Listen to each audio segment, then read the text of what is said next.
You've had an amazing career, 45 years, written several books. You have this amazing system behind you.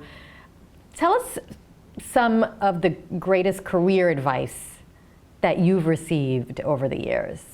Let's see. Great career advice. Well, you got to do what you love, because at some point, that's the only thing that keeps you going. Especially if you're sort of lucky and talented, you'll make as much money as you want. You don't need more money. So why would you bother getting up and going to work and doing the hard things that need to be done to change the world? You have to feel that, you have to be inspired by work that lets you energize yourself.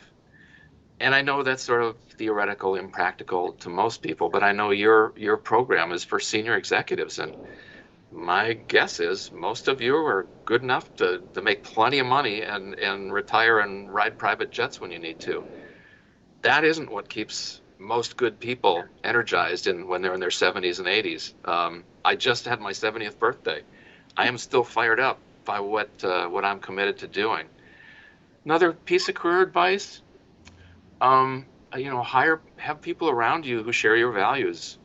If you're a leader who thinks that the golden rule, love thy neighbor as thyself, is really the center of good human relationships, the only way you're going to build that into your organization is by hiring and promoting like-minded leaders. And so you have to have a way of getting to that truth and reinforcing it.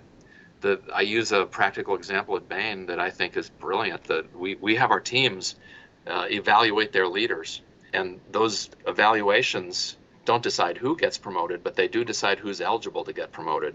And so if you have the teams who see behavior in the trenches, with all the stress, they know who follows the golden rule and also has the skills to help the team win.